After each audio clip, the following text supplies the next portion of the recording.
अस्सलाम वालेकुम नाज़रीन, आप देख रहे हैं व्यूज़ मैटर और मैं हूं अली डार। बात करेंगे बुहेरा रोम की तारीख़ के बदतरीन वाक़े के हवाले से।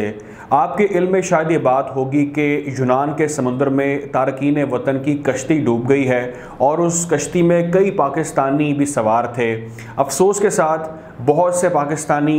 एक्सपेक्ट ये किया जा रहा है कि जान की बाजी हार चुके हैं और कश्ती भी ये वो थी जिसमें माहीगीर सफ़र करते हैं, माहीगीरों वाली कश्ती थी जिसमें ये सफ़र कर रहे थे। और अब तक की इतलात के मुताबिक ये मुख्तलिफ चैनल्स रिपोर्ट कर रहे हैं कि इसमें तकरीबन 500 से 750 के करीब लोग सवार थे और ये एक्सपेक्ट किया जा रहा है कि तकरीबन अब तक की जो इन्फॉर्मेशन इनको मिल पा रही है उसके मुताबिक 500 के करीब लोग जान की बाजी हार चुके हैं और इनमें अफसोस के साथ 100 से ज़्यादा बच्चे भी इस कश्ती में सवार थे, जबकि औरतें भी सवार थीं। मोस्टली जो ममालिक थे, जिनके लोग थे इन कश्ती के अंदर, उनका ताल्लुक पाकिस्तान, मिस्र और शाम से यानी कि सीरिया से बताया जा रहा है। अब तक नाजरीन 100 लोगों को रेस्क्यू किया जा चुका है, जिनमें 12 पाकिस्तानी भी शामिल हैं, जबकि 78 बॉडीज़ को रिकवर कर लिया गया है समुंदर से। 78 लोग जो है उनकी डेड बॉडीज़ निकाल ली गई हैं, जबकि अभी भी इस वक्त ऑपरेशन का अमल जारी है। क्यों ये हादसा पेश आया? ये कोई पहली बार नहीं आया,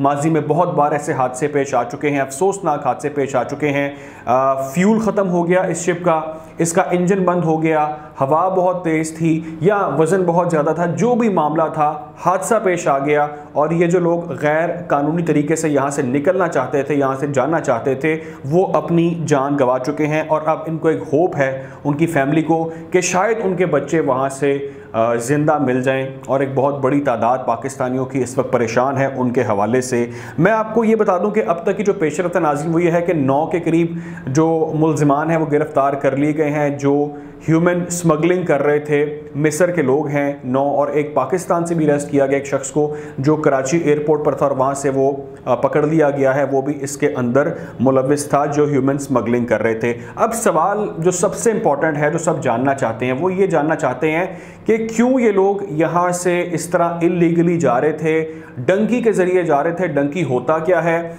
और ये किस तरह ऑपरेट करता है, कौन लोग करवाते हैं, कौन लोग जाते हैं, मैं आपको ब्रीफली एक्सप्लेन करता हूँ ताकि आपको ये मामला क्लियर हो जाए और आपके आसपास जो भी लोग हैं उनको इस हवाले से इल्म हो जाए। नाज़रीन, डंकी ये है कि वो लोग जो बाहर जाने के ख्वाहिशमंद हैं, यूरोप जाने के ख्वाहिशमंद हैं, जिनके हालात कुछ ख़राब हैं या जिनको कुछ शौक़ है या मुआशी मामलात हैं, जो भी रोज़गार की तलाश चाहते हैं, यहाँ से निकलना चाहते हैं, तो वो कुछ ऐसे रास्ते अडॉप्ट करते हैं जिनसे वो पाकिस्तान छोड़कर यूरोप चले जाएं। पहले आपको शायद ये बात मालूम हो, कुछ साल पहले यहाँ से ज़मीनी रास्ता अडॉप्ट किया जाता था। ईरान के रास्ते लोग यहाँ से निकलने की कोशिश करते थे, लेकिन ईरान ने पिछले कुछ अरसे के अंदर इतनी ज़्यादा सख्ती कर दी है, सिक्योरिटी उनकी इतनी परफेक्ट हो चुकी है कि बॉर्डर पर अगर कोई क्रॉस करने की कोशिश करता है तो वहाँ से उसको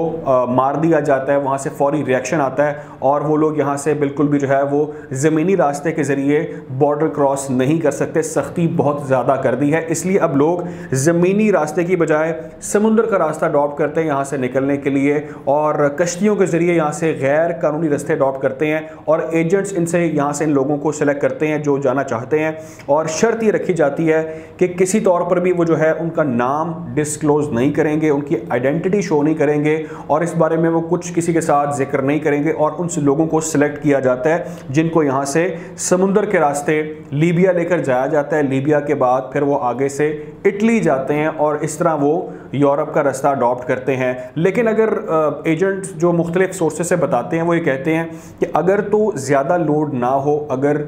इसमें मुनासिब लोगों को सिलेक्ट किया जाए लेकर जाने के लिए, कश्ती में बहुत लोड ना डाला जाए, तो 100% चांसेस हैं कि डंकी के ज़रिए यहाँ से वो लोगों को गैर कानूनी तरीके से यहाँ से लेकर जा सकते हैं। लेकिन अगर ज़्यादा लोड डाल देंगे तो ज़ाहिर बात है बहुत सारे मुख्तलिफ प्रॉब्लम्स हैं जो सामने आ जाते हैं। इसमें अब कोई एक शख्स जो है वो मुलविस नहीं है, कोई एक एजेंट इसमें नहीं होता, बल्कि इसमें मुख्तलिफ एजेंट होते हैं। मिसाल के तौर पर 2 एजेंट्स ऐसे होते हैं कि जो एक यहाँ से उसको लीबिया तक पहुँचाने की जिम्मेदारी लेता है और दूसरा वो जो लीबिया से आगे उसको इटली तक पहुंचाने की जिम्मेदारी लेते हैं। और इस हवाले से ये भी लिखा है कि पेमेंट जो है वो हुंडी के ज़रिए की जाती है और ये सब कुछ पहले डिसाइड कर लिया जाता है कौन कौन से नेटवर्क कहाँ कहाँ पर किस तरह काम कर रहे हैं। तो इस पूरे प्रोसेस को नाज़रीन कहा जाता है कि डंकी के ज़रिए ये लोग यहाँ से गए और ये मुख्तलिफ रास्ते इनको मालूम होते हैं कि कौन से रास्ते सेफ़ हैं, कहाँ से निकलना है। और बहुत सारे लोग पहले भी इस तरह जा चुके हैं और मुस्तकबिल के लिए, अपने फ्यूचर के लिए यहाँ से वो ऐसा इल्लीगल एक्ट करते हैं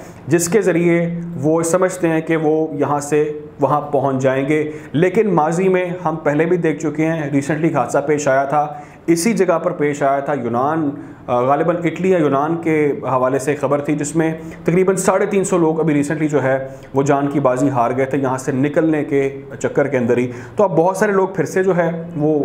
अपने प्यारे गंवा बैठे हैं और अपनी फैमिलीज़ को खुदाफिज़ कह के वो अच्छे मुस्तकबिल की तलाश के लिए गए थे, लेकिन उनकी अब मैयतें घर वापस आएंगी, जो कि बहुत ही एक अफसोसनाक बात है। यकीनी तौर पे पाकिस्तान के हालात सबको मालूम है कि मईशत के हवाले से बहुत ज़्यादा इस वक्त लोगों में खौफ व हिरास पाया जाता है, लोग परेशान हैं मुस्तकबिल के हवाले से। लेकिन ये जो रास्ता है, ये जो तरीका है, ये बिल्कुल भी सेफ़ नहीं है, ये बिल्कुल भी किसी को अडॉप्ट नहीं करना चाहिए। अगर आपके जानने वालों में कोई ऐसा करने का सोचता है या आपके इल्म में कोई ऐसी चीज़ है तो फ़ौरी तौर पर उसके ऊपर आप एक्शन लें, उसको मना करें, या कोई ऐसा नेटवर्क आप जानते हैं उसके हवाले से रिपोर्ट करें, क्योंकि ये वो तरीका है जिससे अब आपके सामने सैकड़ों बच्चे रिपोर्ट किया जा रहा है कि उसके अंदर छुप के जा रहे थे। उसकी वीडियो भी इस वक्त मंजर यहाँ पर आ चुकी है, मैंने उसको स्टार्ट में भी शेयर किया इस वीडियो के आगाज़ में, कि उनकी आखिरी वीडियो इस वक्त सोशल मीडिया पर चल रही है कि वो किस तरह